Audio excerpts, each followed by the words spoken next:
안녕하세요. 오늘은 마음 한구석이 묵직해지는 이야기로 시작해 보려 합니다. 나는 평생을 일했는데 왜 지금 통장에 남은 게 1위도 없을까?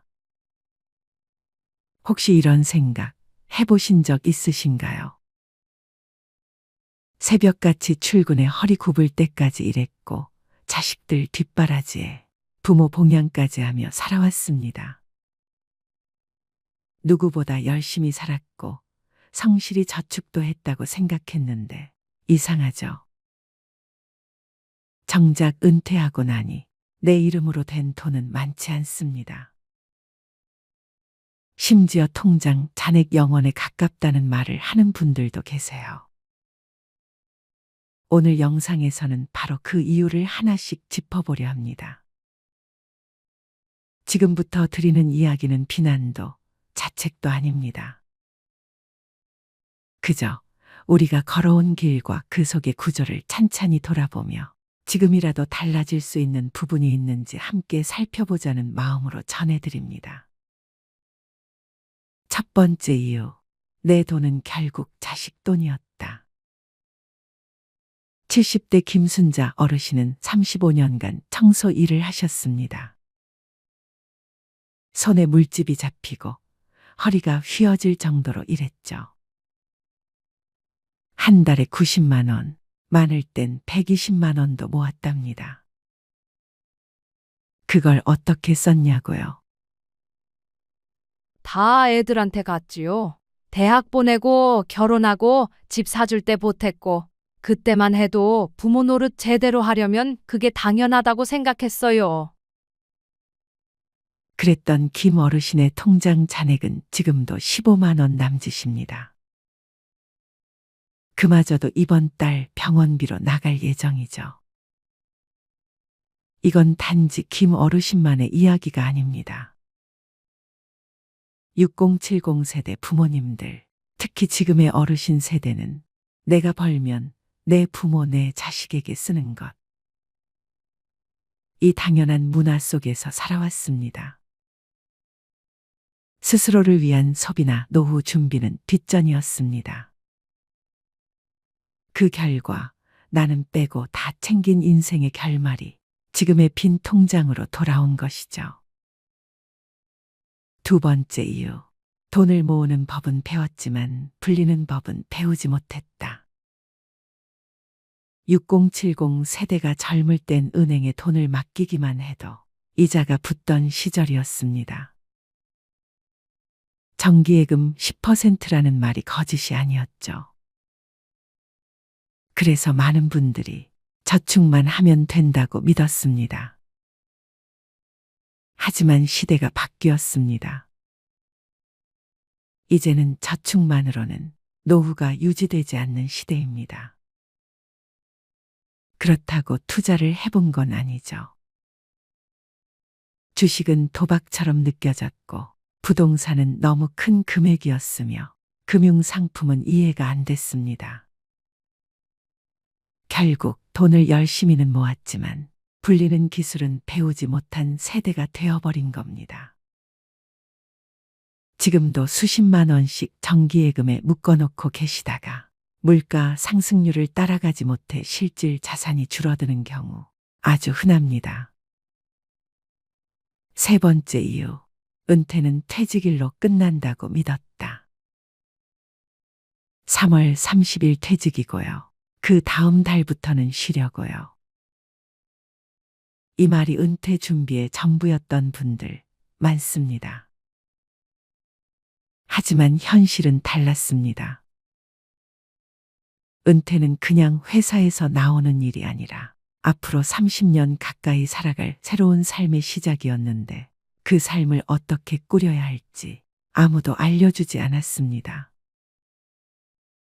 자녀 교육비와 집 대출금을 갚기 바빠 내 노후는 그때 가서 생각하자며 미뤄뒀던 결과 막상 은퇴하고 나니 내 삶을 위한 월급이 사라졌습니다. 그리고 시간이 흐를수록 새 일자리를 구하기도 다시 수입을 만들기도 더욱 어려워졌죠.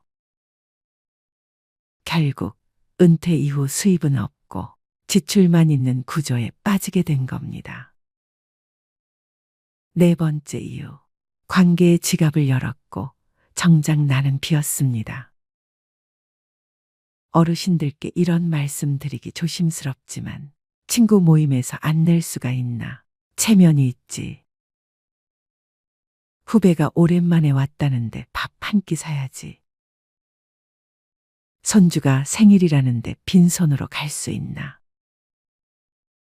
이런 마음 너무나 따뜻하고 인간적입니다. 하지만 그렇게 관계를 위해 계속해서 돈을 쓰는 삶은 정작 본인을 지치게 만듭니다. 특히 60대 이후에는 관계에서 소외되는 것이 두려워 더 많은 지출을 감내하는 경우도 많습니다. 하지만 관계를 유지하는데 과한 지출이 반드시 필요한 건 아닙니다. 우리가 지켜야 할 건 관계도 중요하지만 나의 재정 안전도 포함되어야 합니다. 마지막 이유. 지금의 지출이 내 미래를 갉아먹고 있다는 사실을 인식하지 못했다. 은퇴 후 매일 조금씩 쓰는 돈. 마트에서의 작은 충동 구매, 택시 한 번, 병원비, 손주 용돈. 하루하루는 작아 보이지만 한 달이 되면 수백, 1년이면 수천만 원이 나갑니다. 은퇴 후 고정 수입이 없는 상태에서 고정 지출은 꾸준히 남습니다. 특히 많은 어르신들이 기초연금, 자녀 용돈, 소액연금에만 의존하는데 이걸로는 절대 전체 지출을 감당할 수 없습니다. 결국 적금을 깨고 보험을 해지하고 예금까지 소진하게 되는 구조로 점점 돈이 새는 구조로 빠지게 되는 것이죠. 그렇다면 지금이라도 늦지 않았을까요? 아닙니다. 늦지 않았습니다. 지금이야말로 재정 구조를 재점검하고 지출 구조를 새롭게 설계할 수 있는 시간입니다. 무조건 절약하라는 말이 아닙니다. 다만 당신의 노후는 당신이 지켜야 한다는 마음은 꼭 가지셔야 합니다. 자녀에게 미안해하지 마세요. 돈을 덜 줬다고 효심이 사라지는 게 아닙니다. 손주에게 적게 줬다고 외면당하지 않습니다. 그저 당신의 삶이 더 단단했을 때 가족들도 더 편안하게 당신 곁에 머무를 수 있습니다. 마지막으로 이런 말씀을 드리고 싶습니다. 진짜 부자는 가진 게 많은 사람이 아니라 갖지 않아도 불안하지 않은 사람이다. 지금 당신의 통장 잔고가 아니라 당신의 마음 잔고를 채워가는 삶, 지금부터 시작해 보셔도 늦지 않습니다. 50대, 60대는 참 어려운 시기입니다. 밖에 나가면 다 돈인데 그렇다고 안방에서 맨날 넷플릭스 보면서 집밥만 먹을 순 없고 고물가 고금리 쓰나미가 몰아치면서 은퇴를 앞둔 사람들의 고민이 커지고 있습니다. 가계 생활비가 무섭게 오르는 상황에서 노후 자금은 얼마나 준비해야 충분할지 걱정하는 것입니다. 일반적으로 60세가 되면 소득이 끊기기 때문에 가계 손익 구조는 마이너스로 바뀌게 됩니다. 고물가 장기화가 더해지면서 고령 세대의 살림살이는 예전보다 더 팍팍해졌습니다. 최근 통계청이 발표한 생애주기 적자 추이를 봐도 61세에 시작된 적자 인생은 죽을 때까지 이어집니다. 늙어서 돈 때문에 고생하지 않으려면 50대부터 돈 씀씀이에 특히 주의해야 합니다. 노후 전문가들은 자산이 많지 않아도 평소 작은 노력에 따라 노후 생활이 달라질 수 있다고 말합니다. 20, 30대 때 실패하면 벗어날 수 있는 기간이 길어 다시 회복할 수 있습니다. 실패를 거울 삼아 전화위복의 계기가 될 수도 있죠. 그러나 50대가 넘으면 장기적인 수입을 기대할 수 없기 때문에 회복이 거의 불가능합니다. 50대가 지나면 정년 퇴직이 가까워집니다. 안정적인 수입을 기대하는 기간도 짧습니다. 요즘에는 수명이 늘어나 정년 후에도 재고용 제도를 활용하여 일하고 싶다는 사람이 많습니다. 하지만 재고용되어 일한다고 해도 수입은 현저하게 떨어질 것입니다. 50대 이후에는 돈 씀씀이에 실패할 경우 일을 만회할 시간적 금전적 여유가 없습니다. 50대가 되면 직장에서 위치도 가장 정점에 있고 수입도 많습니다. 은퇴를 하면 상당한 퇴직금도 목돈으로 수정에 들어옵니다.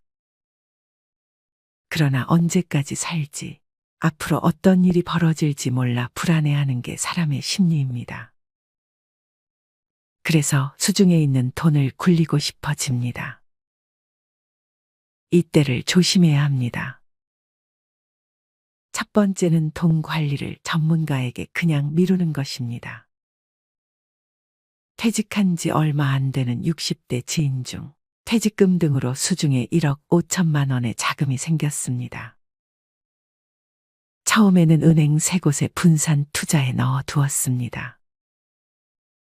이자가 낮아 자금을 굴려볼까 고민하던 차에 은행 직원이 이율이 높고 6개월 단위로 단기 투자할 수 있는 독일 국채 상품 DLF 투자를 권유했습니다. DLF란 말은 들어보지도 못한 생소한 투자 상품이지만 은행 직원이 하도 안전하고 이율도 높다고 투자를 권유하기에 다른 은행에 넣어둔 자금까지 끌어와 몽땅 투자를 하고 말았습니다. 지인은 걱정이 되어 은행 직원에게 괜찮겠냐고 몇 번이나 물었지만 걱정 마시라, 돈 있는 사람들은 이렇게 돈을 번다고 안심시켰습니다. 상품 설명서에는 원금을 모두 잃을 수 있다는 내용이 있지만 빼곡하게 적힌 설명서를 모두 꼼꼼하게 읽어보는 사람은 거의 없습니다. 은행 직원의 말이니 믿고 투자하는 사람이 대부분입니다. 제 지인은 결국 투자 실패로 원금의 60%를 잃고 불안한 나날을 보내고 있습니다. 해외 금리 연계 DLF 등에 투자한 사람 중에는 이처럼 은행 직원이 전액 손실 가능성을 제대로 설명하지 않았고 적극적으로 투자를 권유했다고 하소연하는 이들이 많습니다. 이러한 생소한 투자 상품에 투자한 사람은 65세 이상 고령층이 45.7%에 달했습니다. 이 자금 상당 부분은 노후 자금인 것이죠. 각 연령대 중에서 자산을 가장 많이 가지고 있는 연령층이 50대, 60대지만 돈에 대한 불안은 가장 큽니다. 노후 생활에 대한 걱정 때문입니다. 그래서 투자에서 돈을 굴리려는 욕망이 강합니다. 문제는 금융회사들도 이들의 심리를 훤히 꿰뚫어 보고 있다는 것입니다. 자금은 많은데 돈에 대한 불안감이 가장 큰 50대, 60대는 금융회사로서는 최고의 타겟입니다. 월스트리트 주식 전문 트레이더 출신이 고객의 요트는 어디 있는가? 라는 금융 전문가들을 비판하며 낸 책이 있습니다. 은행원, 증권사 직원, 자산운용사 직원들이 고객의 돈을 맡아 운용수수료를 높여 인센티브를 받아서 요트를 살 정도로 부자가 되지만 정작 고객들은 돈을 불리지 못하는 현실을 비판하는 말입니다. 금융회사는 수수료로 먹고 삽니다. 저위험 상품은 수수료가 높지 않기 때문에 수수료가 높은 위험 상품을 누군가에게 팔아야 합니다. 이때 가장 좋은 타겟이 5, 60대 투자가입니다. 물론 전문가로부터 자문을 받는 것도 중요하지만 이것도 제대로 된 전문가를 선택해야 합니다. 금융회사 영업맨들이 수수료가 높은 고위험 상품을 팔면서 원금 손실에 대한 위험성을 대충 얼버무립니다. 대신 높은 수익에 대한 기대감만 부풀리는 경우가 대부분입니다. 상품에 대한 지식이 전혀 없는 50대, 60대 투자가들은 섣불리 고위험 상품에 투자했다가 소중한 노후 자금을 잃는 경우가 다반사입니다. 그러니까 50대, 60대가 되면 투자해서 돈을 벌겠다는 생각 자체를 아예 버리는 것이 좋습니다. 정 투자하고 싶으면 자신이 직접 공부해서 전체 자금의 30% 내에서 원금 손실을 감수하고 투자해야 합니다. 내 돈에 대한 책임은 궁극적으로 나에게 있다는 마음가짐으로 믿고 맡길 만한 전문가를 신중히 선택해야 합니다. 돈에 대한 욕심은 결국 화를 부릅니다. 두 번째, 큰 돈보다는 작은 돈에 신경 쓴 것입니다. 퇴직, 은퇴 후 한 푼 더 아껴 쓰려고 더욱더 작은 돈까지 신경 쓰실 겁니다. 대부분 사람들은 콩나물 사려는데 조그만 돈 아끼려 깎고 은행 수수료 절약 등에 신경 쓰면서 정작 큰 돈 지출에는 덜 고심한다고 합니다. 우유를 사는데 이 슈퍼에는 2,500원이고 조금 먼 대형마트는 2,000원이라면 대형마트까지 가서 구입하려고 노력을 하시죠. 그런데 정작 자녀 혼수품 장만 시, 전자제품 구입 시 30에서 40만 원은 별거 아니라는 생각에 충분히 더 싸게 살 수 있음에도 굳이 여러 곳을 비교하지 않는다는 것입니다. 똑같은 제품을 비교 없이 그냥 백화점이 낫겠지 하고 구입들 하십니다. 또 예를 들어 부동산 매매 시 집을 사고 파는 시기와 거래 대상에 따라 수천만 원 더 절약할 수도 있습니다. 중개수수료 문제도 그렇지요.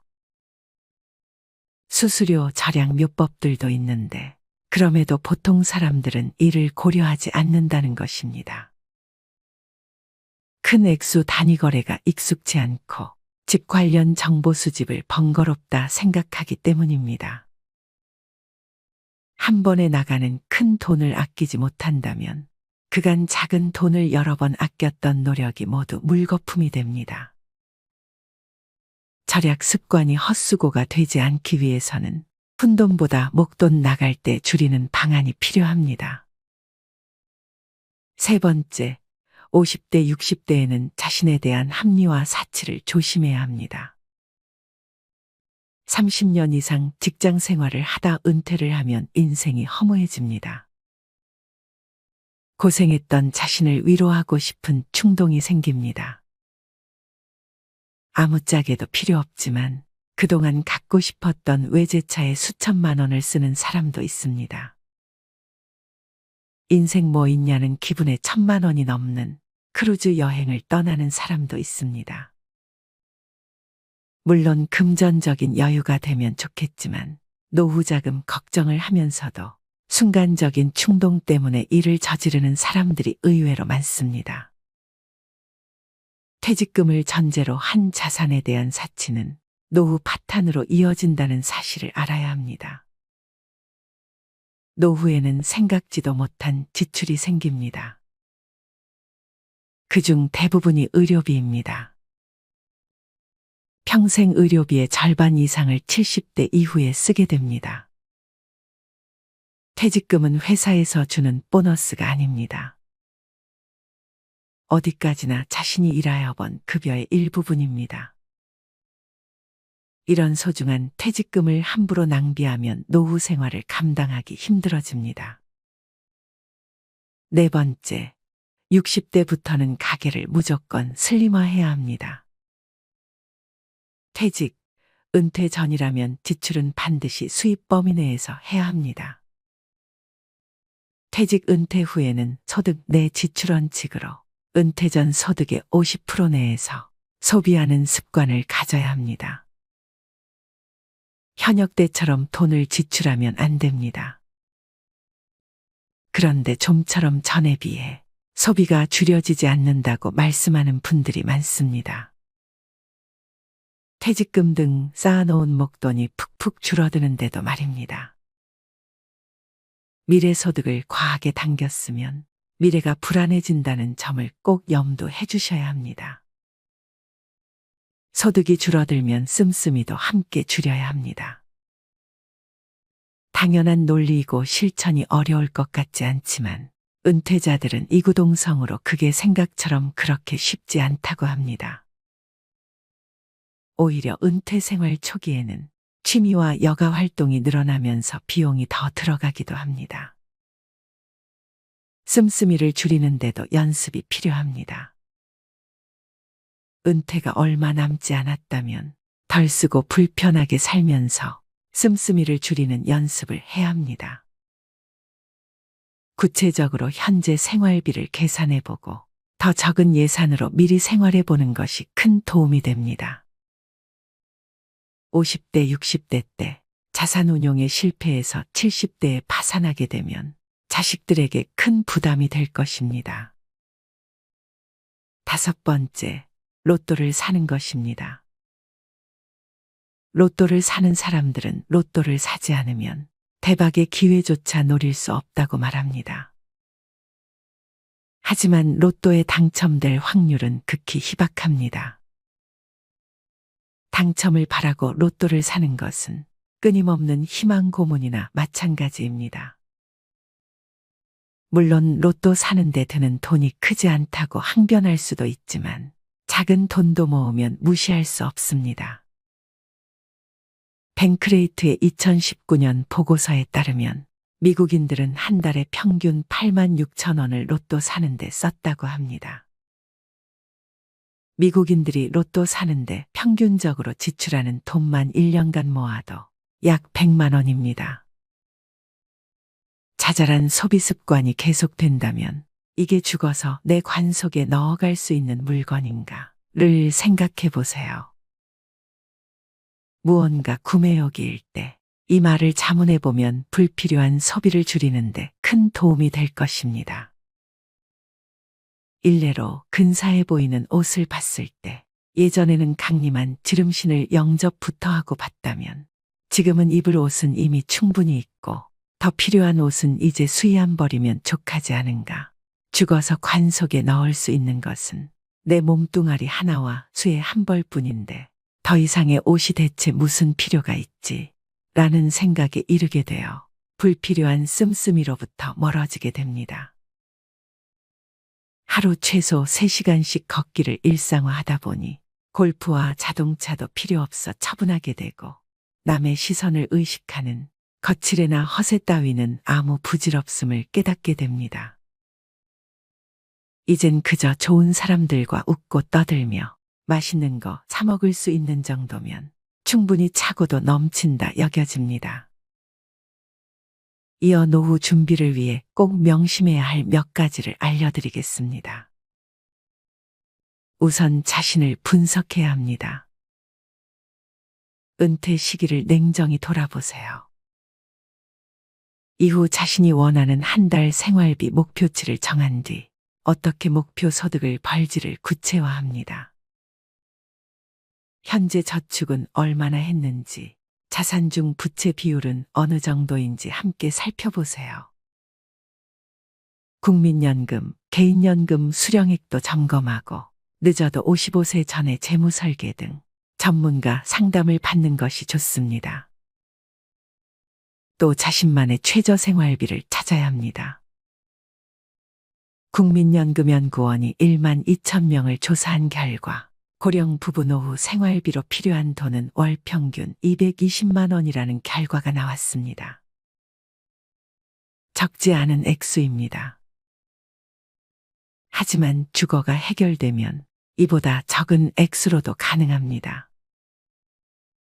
현재의 지출에서 저축액, 자녀 교육비, 아파트 관리비 등의 금액을 빼면 생활비가 의외로 낮아집니다.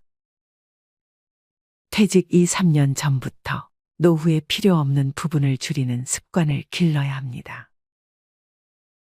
이웃 주민 80세 할아버지도 작은 집으로 옮겨가기 싫어했습니다.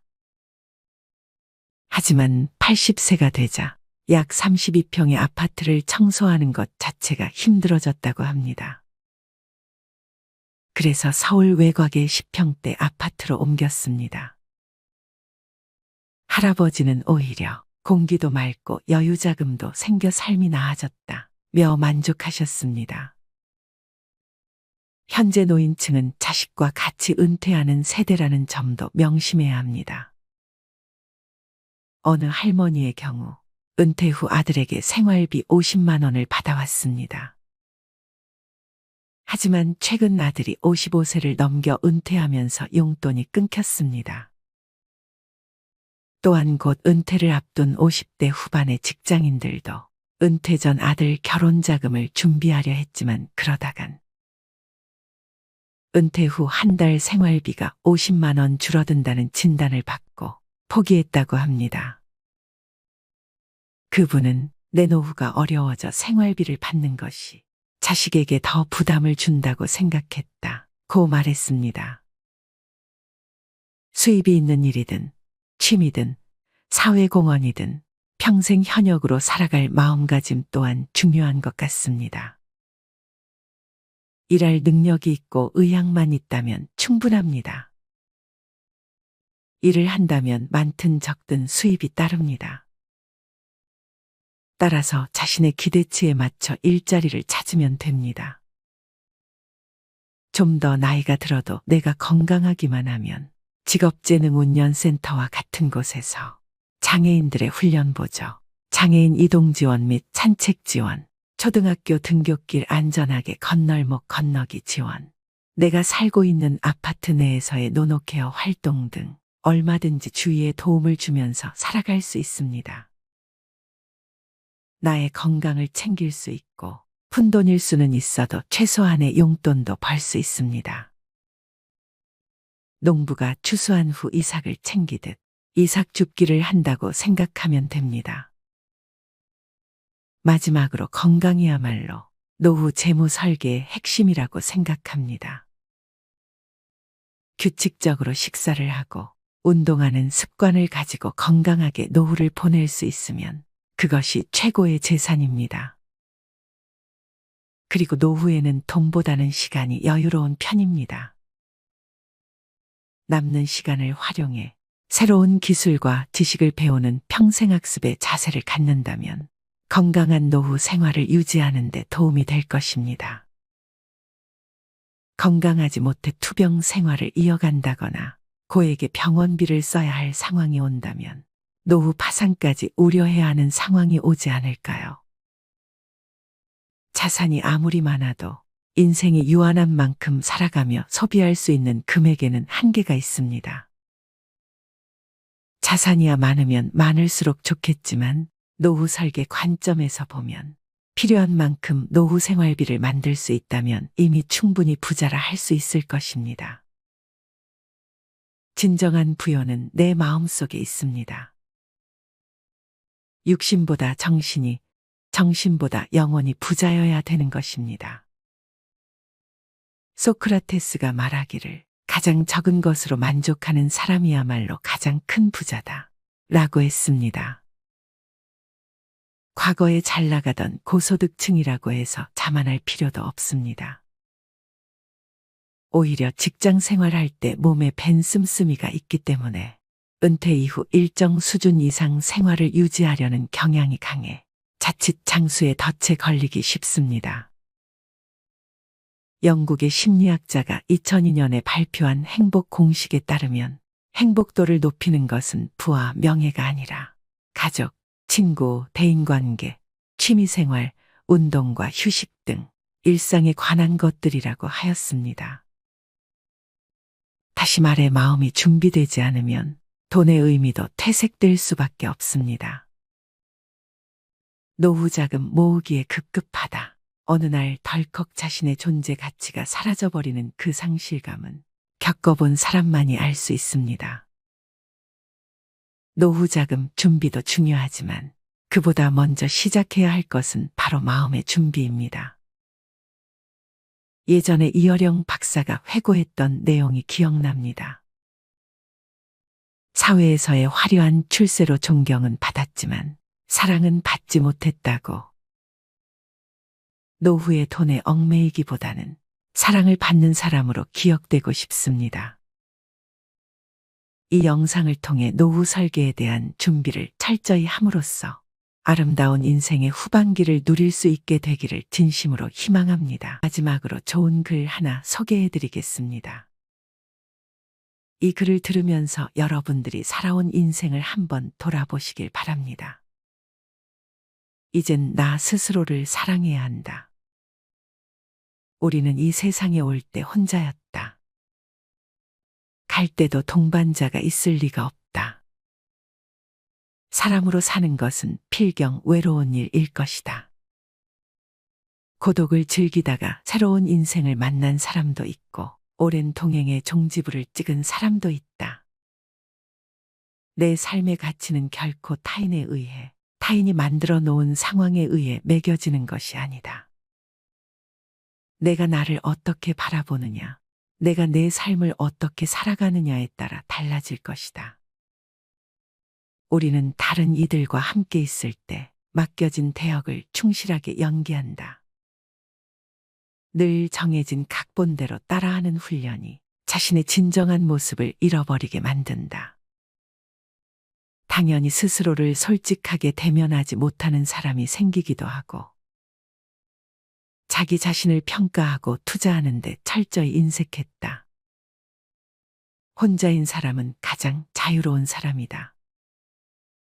그러나 사람들은 자신의 배역에 익숙해져 있는 터라 이런 자유를 마주하게 되면 오히려 충격에 빠진다. 그래서 상당수의 사람들이 혼자라는 사실을 참을 수 없어 한다. 혼자는 곧 외로우며 공허하고 단정 짓고 착각 속에 빠진다. 하지만 사람은 모두 자신의 길을 당당히 걸어가야 한다. 이젠 자식도 배우자도 일상의 삶에서 잠시 내려놓고 그들만큼이나 사랑한 열정을 오래 잊고 지냈던 나 자신과의 사랑을 위해 사용해 보기로 하자. 이젠 나 스스로를 사랑해야 한다. 내가 나를 사랑해 주지 않으면 누가 날 나만큼 사랑해 줄까? 최근에 혼자만의 시간을 누려본 기억이 있는가? 혼자서 여행을 가본 적이 있는가? 스스로 고독한 여행자가 되어보자. 한밤중 덜컹거리며 달리는 기차에 앉아 창밖으로 스쳐 지나가는 불빛을 바라보자. 고독은 생각을 풍성하게 키우고 그 차원을 높여준다. 많은 생각이 부담스러운가? 생각이 많은 것은 좋은 일이다. 그것을 조용히 음미할 때 우리의 영혼은 성장한다. 열심히 가정을 지키면서 살아온 나 자신을 마음껏 칭찬하자. 열심히 일하면서 지나온 내 삶을 한껏 사랑하자. 정성껏 마음 주고 걸음 좋은 내 이웃들을 중심으로 사랑하며 칭찬하자. 이젠 이만하면 쉴 자격 충분하니 더 이상 달려가지 못하더라도 달래고 추스릴 시간을 주자. 수고했다. 애썼다. 육신이 너덜너덜해질 만큼 약해진 나 자신에게 위로와 칭찬과 용기를 보내주자. 욕심부리고 때를 쓰고 푼 나 자신조차 따스하게 보듬으며 이해해주자. 잠시 거울 속에 내 얼굴을 정면으로 쳐다보자. 노화를 느낀 언젠가부터 자세히 보기 싫어진 내 얼굴이지만 오늘은 거울 속에 내 얼굴을 정면으로 뚫어져라 바라보자.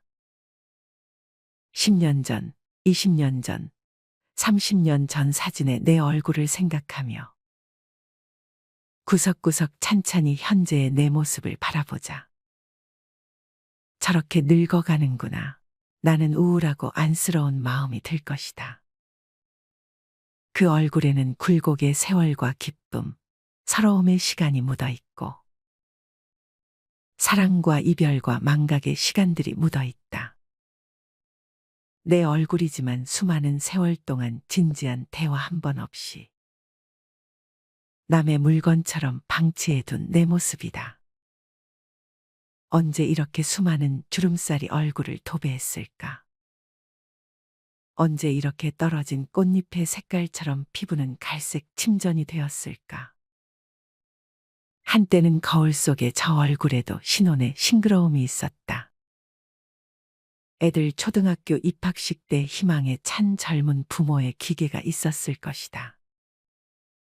경제적 궁핍함에 힘든 세월 속에서도 꿋꿋이 웃음을 잃지 않던 얼굴이었고, 애들의 교육 문제로 일희일비하던 극성스런 부모의 얼굴이었다.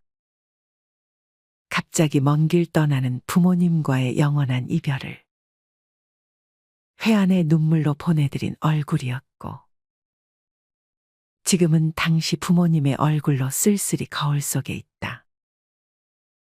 낯설게 변해버린 굳은 무표정의 얼굴에게 이젠 진정으로 좋은 표정을 선물해주자.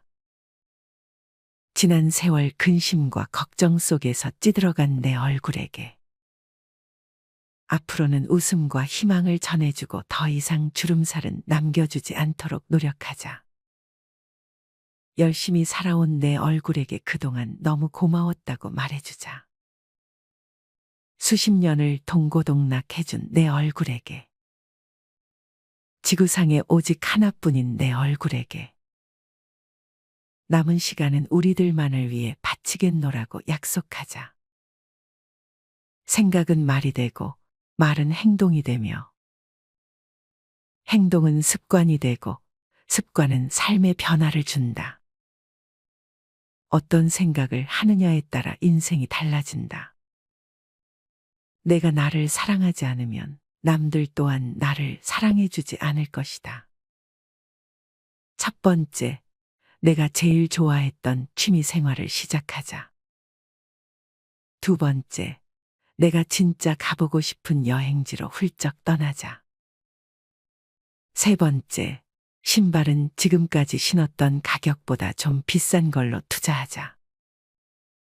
네 번째, 마음을 터놓을 수 있는 친구에게 당장 전화해보자.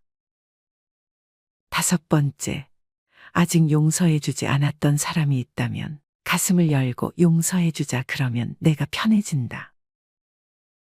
여섯 번째, 거리가 멀더라도 맛집으로 이름난 식당을 찾아 나 자신에게 음식 선물을 해주자. 일곱 번째, 매일 아침 눈을 뜨는 순간 나는 사랑받기 위해 태어난 사람이고 지금 이 순간이 가장 행복한 사람이라고 외치자. 이 글을 읽은 모든 사람이 과거에 어떻게 살았던 지금 당장부터 행복했으면 한다. 거울 속의 낯선 나를 이젠 진정 사랑하는 대상으로 친하게 지내며 먼 훗날 영원한 안식 여행을 떠날 때 너와 나 우리는 행복한 삶을 살았다고 말할 수 있었으면 얼마나 좋을까. 내가 먼저 내 얼굴을 사랑해라고 말하고 바로 행동을 했으면 합니다. 나를 없인 여기지 말고 위대하고 또 위대한 소중하고 귀한 사람이 당신임을 잊지 말고 살았으면 합니다. 나는 지구상 하나뿐인 내 얼굴을 사랑합니다. 왜냐하면 한평생 희노애락을 같이 경험하며 살아온 얼굴이니까요. 이제는 늦기 전에 인생을 즐겨라. 아주 오래 살 것처럼 행동하면 어리석다. 걷지도 못할 때까지 기다리다가 인생을 후회하지 말고 몸이 허락하는 한 가보고 싶은 곳 여행하라. 혹시 병 들더라도 겁먹거나 걱정하지 마라. 태어나서 늙고 병들고 죽는 것은 누구에게나 오는 것 아닌가. 몸은 의사에게 맡기고 목숨은 하늘에 맡기고 마음은 스스로 책임져야 한다. 자식들이나 손자에 관한 일은 눈으로 보고 귀로 듣기만 하고 입은 꼭 다무셔라. 자신이 자신을 최고로 여기고 자신을 대접하며 살다가 생로병사에 순응하며 살자. 머물듯 가는 것이 세월인 것을.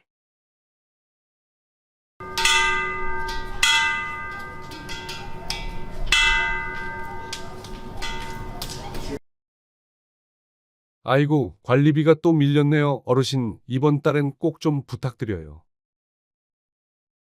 관리실 직원의 말에 김명자 할머니는 고개를 푹 숙였습니다. 통장을 들고 은행에 갔을 때 잔액은 7,000원.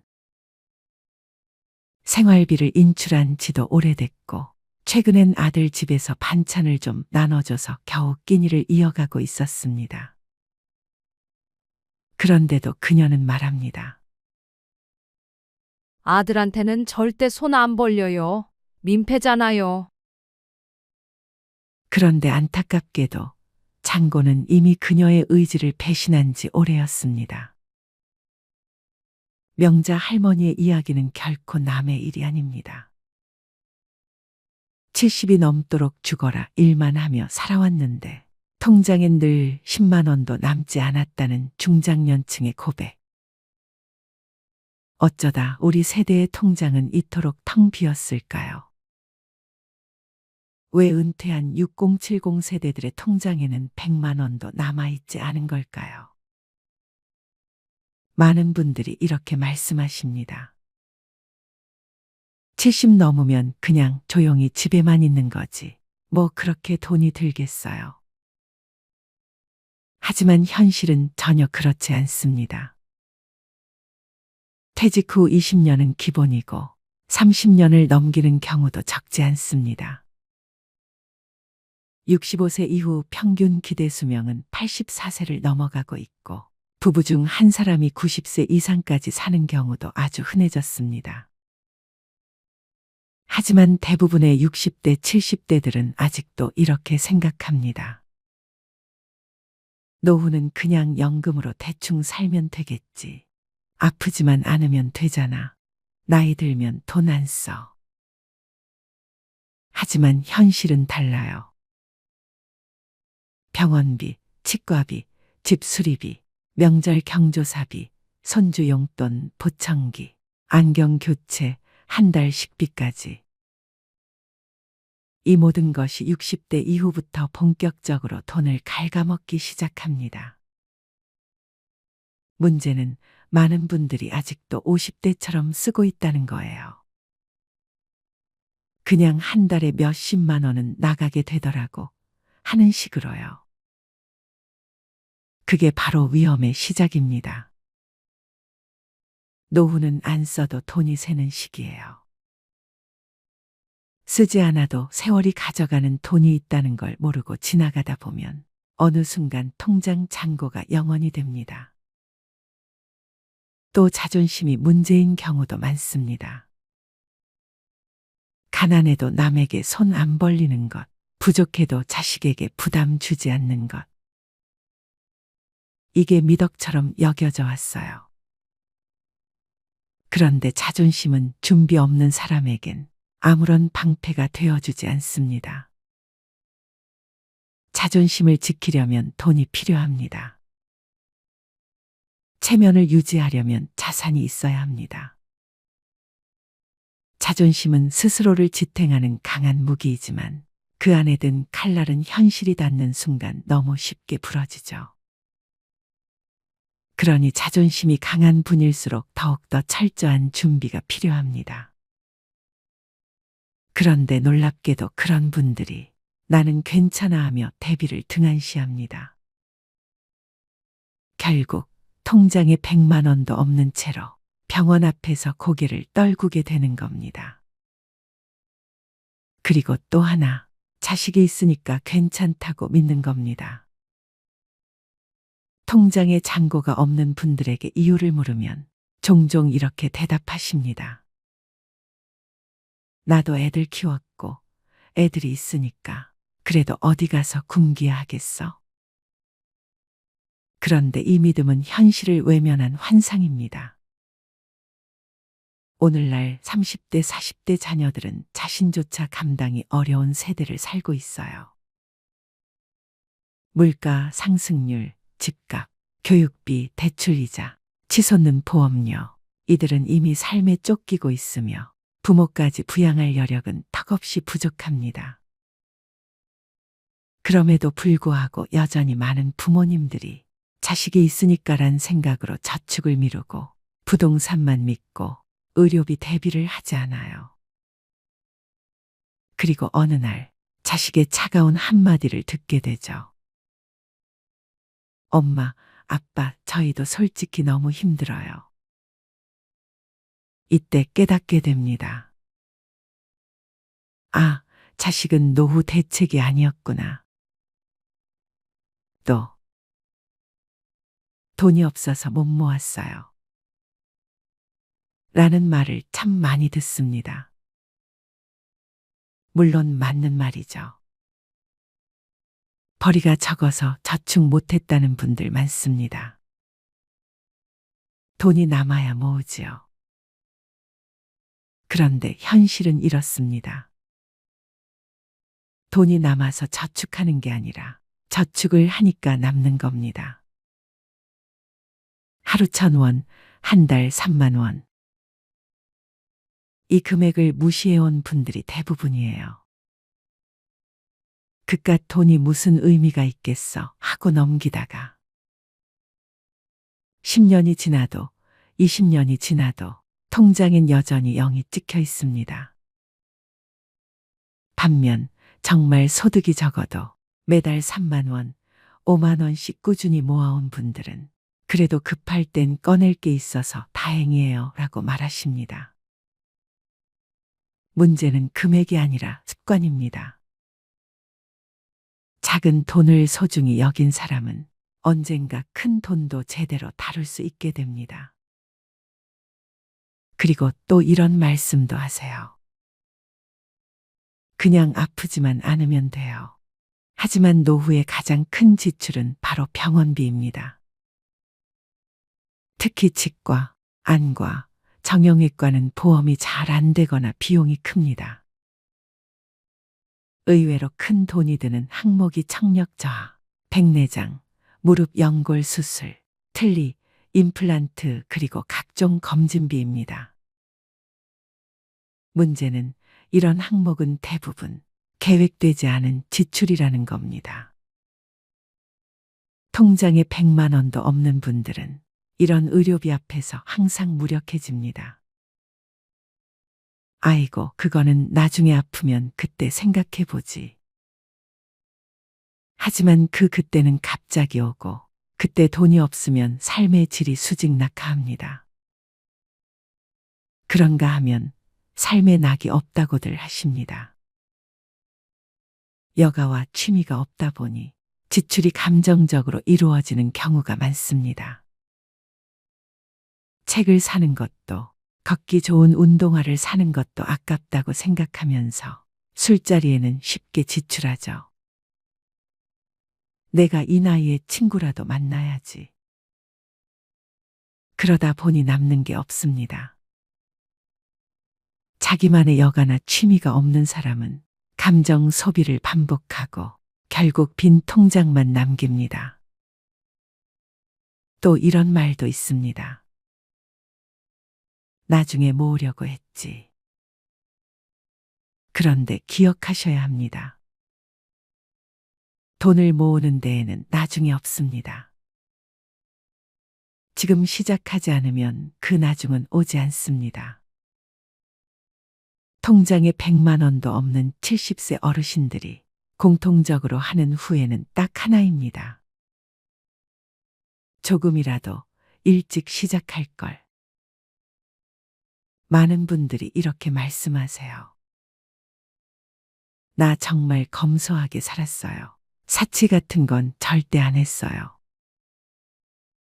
하지만 현실은 다릅니다. 작은 사치, 반복된 소비, 습관적 지출, 이 모든 것이 누적된 결과입니다. 매일 마시는 5,000원짜리 커피, 정기배송 구독 서비스, 다 못 쓰는 건강식품, 자식과의 식사 후 결제 습관. 이런 습관적 소비는 눈에 보이지 않기에 더 무섭습니다. 누구보다 검소하다고 믿었던 사람들이 가장 위험한 지출을 하고 있는 경우가 많습니다. 돈보다 사람을 믿는다고요. 멋진 말입니다. 그런데 실천이 불가능합니다. 사람도 관계도 존엄도 결국 돈 위에 세워져야 지속될 수 있기 때문입니다. 돈이 없으면 선택지가 줄어들고 자존감이 흔들리며 좋은 것을 알아도 실천하지 못하게 됩니다. 그리고 마지막으로 이런 체념이 가장 무섭습니다. 이 나이에 뭘 하고 희망을 아예 꺼버리는 거요. 하지만 정말 그럴까요? 지금 이 영상을 보신다면 아직 늦지 않았습니다. 1만 원부터 시작하세요. 매일 가계부를 써보세요. 하루에 커피 한 잔 안 마시고 저축하세요. 당장 1년 뒤 당신의 통장은 달라질 수 있습니다. 70세에도 인생은 다시 시작할 수 있습니다. 통장 잔고가 0원이어도 오늘부터 진짜로 변화하고자 하는 의지가 있다면 그 인생은 마이너스에서 플러스로 향할 수 있습니다. 작은 돈을 무시하지 마세요. 주관 없는 소비를 경계하세요. 자식이 아닌 나의 힘으로 설 준비를 지금 하세요. 그리고 꼭 기억하세요. 돈이 없어서 불행한 게 아닙니다. 돈이 없는데도 바꾸려 하지 않을 때, 그때 진짜 불행이 시작됩니다. 박종수 할아버지는 은퇴 후 몇 년 동안은 어떻게든 자립하며 살아갔습니다. 하지만 투자 실패와 과도한 지출로 인해 점점 재정 상태가 악화되면서 그는 더 이상 혼자 힘으로 생활을 유지할 수 없었습니다. 어느 날 결국 그는 큰 결심을 하고 자식들에게 돈을 부탁하기로 합니다.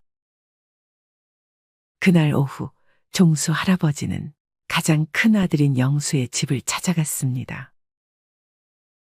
평소에도 자주 오가던 집이었지만 오늘은 발걸음이 무거웠습니다.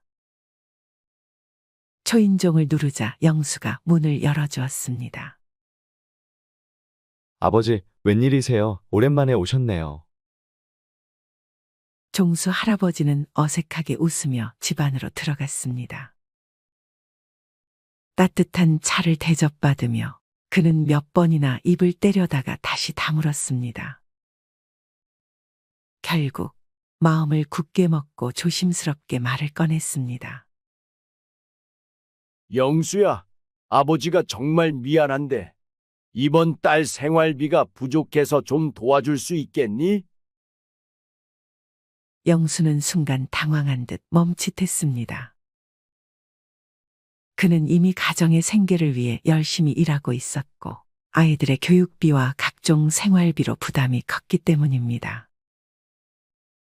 그러나 아버지를 외면할 수는 없었습니다. 네, 아버지, 얼마나 필요하세요? 종수 할아버지는 잠시 머뭇거리다 조심스럽게 말했습니다. 한 50만 원 정도면 될 것 같구나. 급한 건 다 해결하고 나면 갚을 수 있을 거야. 영수는 깊은 한숨을 내쉬며 알겠습니다. 아버지, 제가 이번 달은 좀 빠듯하긴 한데 어떻게든 해볼게요. 라고 대답했습니다. 그날 밤 종수 할아버지는 집으로 돌아와 마음이 착잡했습니다. 자식에게 손을 벌린다는 것이 자존심에 큰 상처를 입혔고 자신이 얼마나 비참한 처지에 놓여 있는지를 실감했습니다. 그는 눈물로 젖은 베개를 끌어안고 잠을 이루지 못했습니다. 며칠 후 딸 영희에게도 같은 부탁을 해야만 했습니다. 그는 딸의 집에 방문하여 손녀와 함께 시간을 보내다가 어렵게 입을 열었습니다. 영희야, 아빠가 정말 미안한데 생활비가 좀 부족해서 말이다. 내가 조금 도와줄 수 있을까? 영희는 놀란 표정을 감추지 못했습니다. 아빠, 무슨 일이세요? 요즘 많이 힘드신가 봐요. 그녀는 아버지의 손을 잡고 걱정스러운 눈빛으로 물었습니다. 그래, 영희야. 아빠가 좀 어려운 상황에 놓였단다. 이번 달만 좀 도와주면 안 될까? 영희는 눈물을 참으며 물론이에요, 아빠. 제가 어떻게든 마련해 볼게요. 라고 말했습니다. 종수 할아버지는 자식들의 얼굴을 보며 더욱 마음이 무거워졌습니다. 자식들에게 짐이 된다는 사실이 그를 괴롭혔고 그는 자신이 잘못된 결정을 내렸음을 후회하며 자책했습니다. 자식들에게 손을 벌릴 때마다 그는 더욱 비참해졌고 그들에게 부담을 주는 자신의 처지가 너무도 서글펐습니다. 이렇게 박종수 할아버지는 말년에 자식들에게 돈을 부탁하며 비참한 나날을 보냈고 자식들은 그런 아버지 때문에 힘들어했습니다. 그는 자식들에게 미안함과 고마움을 동시에 느끼며 자신의 실수로 인해 가족 모두가 고통받고 있다는 사실에 깊은 후회를 했습니다. 종수 할아버지는 자식들에게 손을 벌린 이후 자신의 과거를 돌아보며 많은 후회를 하게 되었습니다. 그는 젊은 시절에 많은 잘못된 선택을 했다는 것을 깨달았습니다. 특히 몇 가지 지출은 그의 재정 상황을 악화시키는 큰 원인이었습니다. 첫째로, 종수 할아버지는 젊었을 때 친구들과의 술자리에 많은 돈을 썼습니다. 그는 술을 좋아했고 친구들과 어울리는 것을 즐겼습니다. 매주 금요일 저녁마다 그는 친구들과 함께 술집에 가서 밤늦게까지 술을 마셨습니다. 그때는 재미있고 즐거운 시간이었지만 그렇게 쓴 돈이 한 달, 한 해를 넘어가며 상당한 금액이 되었음을 나중에야 깨달았습니다. 그는 그 돈을 저축하거나 투자했다면 지금과는 다른 상황이었을 것이라고 후회했습니다. 둘째로, 종수 할아버지는 무리한 모임과 회식에 큰 돈을 썼습니다. 회사에서 중요한 자리나 회식이 있을 때마다 그는 자신이 적극적으로 나서서 계산을 하곤 했습니다. 후배들과 동료들에게 좋은 인상을 주고 싶어 했기 때문입니다. 그는 자신의 지갑을 열며 후배들에게 인심을 베푸는 것이 당연하다고 생각했지만 그로 인해 쌓인 비용은 그의 재정에 큰 부담이 되었습니다. 셋째로, 종수 할아버지는 가족 여행에 많은 돈을 썼습니다. 그는 가족들과의 추억을 만드는 것이 중요하다고 생각해 자주 여행을 떠났습니다. 해외여행도 여러 번 다녀왔고 국내에서도 좋은 숙소와 맛있는 음식을 즐기기 위해 아낌없이 돈을 썼습니다. 물론 가족들과의 추억은 소중하지만 그로 인해 재정적 여유가 사라진 것을 후회했습니다. 넷째로, 그는 고급 소비품에 많은 돈을 썼습니다. 명품 가방, 고급 시계, 최신 전자기기 등을 사면서 그는 일시적인 만족감을 느꼈지만 나중에 그것들이 자신의 삶에 얼마나 큰 영향을 미쳤는지 깨닫게 되었습니다. 특히 명품 소비는 주변 사람들에게 자신을 과시하기 위한 것이었지만 그로 인해 큰 금액이 낭비되었습니다. 마지막으로 종수 할아버지는 자식들에게 과도한 지원을 했습니다. 자식들이 결혼할 때, 집을 장만할 때, 심지어 손자들의 교육비까지 그는 아낌없이 지원했습니다. 자식들을 도와주는 것이 부모의 당연한 역할이라고 생각했지만 그로 인해 자신의 노후 자금을 마련하지 못했다는 것을 후회했습니다. 이렇게 종수 할아버지는 자신의 과거를 돌아보며 많은 후회를 했습니다. 그는 자식들에게 부담을 주지 않기 위해 신중하게 재정 관리를 했어야 했다는 것을 깨달았습니다. 나이 들수록 돈은 줄고 소비는 줄여야 한다는 말, 머리로는 알면서도 정작 카드 명세서를 보면 한숨부터 나오는 분들이 많습니다. 나는 그렇게까지 안 썼는데, 별거 안 했는데 왜 이렇게 빠져나갔지? 사실 노후의 가난은 돈이 없어서가 아닙니다. 무의식 중에 반복하고 있는 소비 패턴이 당신의 노후를 잠식하고 있는 겁니다. 특히 오늘 이야기할 9가지 소비는 6070세대, 즉 소비를 줄여야 할 시기에 오히려 집착하고 있는 지출 항목들입니다. 당신의 삶에도 이 9가지가 들어와 있다면 지금부터라도 정리가 필요합니다. 첫 번째, 명절 선물. 체면이라는 이름의 낭비. 나이 들수록 체면을 지켜야 한다는 생각이 강해집니다.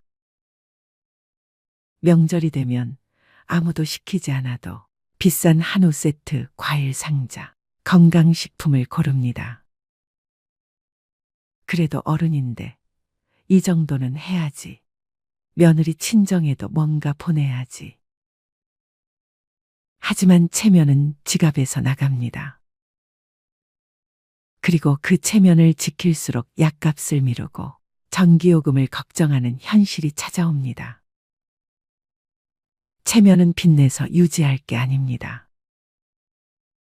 체면은 내 형편에 맞게 절제하는 어른에게서 납니다. 진짜 품위는 덜 써도 존중받는 사람이 될 때 생깁니다. 두 번째, 여행. 탈출인가, 회복인가. 이 나이에 언제 또 가보겠어. 이 말 한마디에 항공권을 결제하고 내 인생인데 한 번쯤은 하며 여행 패키지를 끊습니다. 하지만 여행은 갔다 오면 끝입니다. 추억은 남을지 몰라도 카드값은 더 오래 남습니다. 게다가 여행은 습관이 되면 중독됩니다. 또 가야겠다. 안 가면 허전해. 문제는 여행이 회복이 아닌 회피가 되는 순간부터 노후는 무너지기 시작한다는 점입니다. 지속 가능한 삶은 감정이 가라앉은 상태에서 가도 되는 타이밍에 가는 여행이어야 합니다. 세 번째, 옷. 과거의 멋이 현재의 짐이 될 때. 나도 이 정도는 입어야지. 할머니라고 아무 옷이나 입나. 나이 들어도 멋지고 싶은 마음 당연합니다.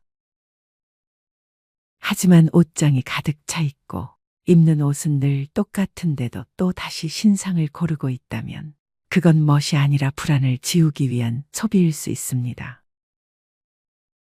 노년의 멋은 비싼 옷이 아니라 단정함에서 시작됩니다. 꾸준히 다림질된 셔츠, 잘 맞는 슬랙스, 깔끔한 운동화. 그것이면 됩니다. 진짜 품위는 옷에서 나오는 게 아니라 자기 삶에 책임지는 태도에서 나옵니다. 네 번째, 커피. 하루 한 잔은 괜찮을까? 퇴직 후 할 일 없는 하루의 시작은 늘 커피 한 잔으로 열립니다. 집에 커피 믹스가 있어도 굳이 테이크아웃 한 잔을 사야 하루가 시작된 것 같은 기분이 듭니다. 하루 4,000원. 한 달이면 12만 원. 1년이면 144만 원입니다. 그거 아껴서 얼마나 모으겠어? 그렇게 말하는 순간 매달 반복되는 작은 구멍이 노후 재정을 서서히 잠식합니다. 여유는 커피로 사는 것이 아니라 관계와 일상 속에서 길러야 할 감정입니다. 돈 들여 위로받는 습관은 결국 더 큰 허기를 남깁니다. 다섯 번째, 택시. 편함의 이름으로 무너지는 근력. 한 정거장 거리도 걷기 싫어집니다. 힘들잖아. 택시 타면 편하지. 그런데 이상하게 이 편함은 갈수록 더 많은 불편함을 부릅니다. 걷는 횟수가 줄어들수록 무릎은 더 약해지고 심장은 더 나빠집니다. 택시비는 그 자체로도 문제지만 움직이지 않는 대가로 찾아오는 병원비는 그보다 훨씬 비쌉니다. 노후의 편안함은 무조건적인 편리함이 아니라 내 몸이 스스로 움직일 수 있는 자유에 있습니다. 6번째, 손주를 위한 지출. 사랑이라는 착각. 손주가 온다 하면 마트부터 갑니다. 과자, 장난감, 옷, 용돈까지. 그래도 할머니인데 뭐라도 해줘야지. 그렇게 매달 10에서 20만 원씩 쓰면서도 정작 자신은 라면으로 끼니를 때웁니다. 그런데 손주는 과자나 돈보단 할머니가 해준 이야기와 밥을 더 오래 기억합니다. 사랑은 사는 것이 아닙니다. 시간을 함께 보내는 것, 함께 눈을 맞추는 것이 진짜 사랑입니다. 지갑이 아니라 마음으로 손주를 대하세요. 7번째, 경조사비. 관계라는 이름의 강요. 친구 아들 결혼이라는데 다들 10만 원 낸다더라. 나만 5만 원 하면 이상하게 보이겠지. 경조사비는 기준이 없습니다. 그래서 더 어렵습니다. 그러나 중요한 것은 당신의 형편과 마음입니다. 남들이 10만 원 낸다고 나도 무리해서 맞추다 보면 정작 당신 자녀의 결혼식엔 통장이 비어 있을 수 있습니다. 경조사비는 투자가 아닙니다. 돌려받지 못할 수도 있습니다. 그래서 더욱 신중하고 절제 있게 써야 할 지출입니다. 8번째, 건강식품. 건강은 사는 게 아니다. 이거 먹으면 혈압 내려간대요. 간에 좋다니까 한번 먹어보려고요. TV, 유튜브, 카톡, 곳곳에서 들려오는 기적의 약들. 하지만 정작 병원에서는 별 효과 없습니다 라는 말만 돌아옵니다. 건강은 한 알로 회복되는 것이 아니라 식사, 수면, 운동, 스트레스 관리라는 기본에서 회복됩니다. 믿음으로 삼킨 알약이 당신의 노후를 지켜주지 않습니다. 건강은 소비가 아니라 생활입니다. 9번째, 자동차. 탈 수 있는가, 감당할 수 있는가. 차가 있어야 어딜 가든 편하지. 이 나이에 버스 타기엔 좀.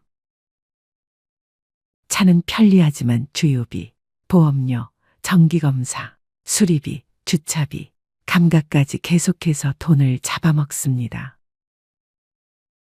특히 쓰지 않으면서도 가지고만 있는 차는 가장 비싼 소비입니다. 탈 일이 없다면 차를 유지하지 않는 것도 선택입니다. 진짜 자유는 가지지 않아도 불안하지 않은 상태에서 생깁니다. 사람은 더 가지는 싸움에서 행복해지는 것이 아니라 덜 가지는데도 괜찮아지는 싸움에서 자유로워집니다. 누군가는 말합니다. 나이 들면 소박하게 살아야 한다. 하지만 진짜 소박함은 절제가 생활이 된 사람에게서 나옵니다. 아리스토텔레스는 이렇게 말했습니다. 훌륭한 삶이란 많은 것을 소유한 사람이 아니라 적게 필요로 하는 사람에게 주어진다. 당신의 소비 습관은 지금 당신이 어떤 사람인지 말해주는 거울입니다. 그 거울을 마주하고 불필요한 것들을 하나씩 덜어낼 때 비로소 당신의 삶은 가난에서 벗어나기 시작합니다. 더 벌 수 없다면 덜 쓰는 것이 지혜입니다. 덜 쓰는 삶이 결국 더 오래, 더 평온하게 당신을 지켜줄 것입니다.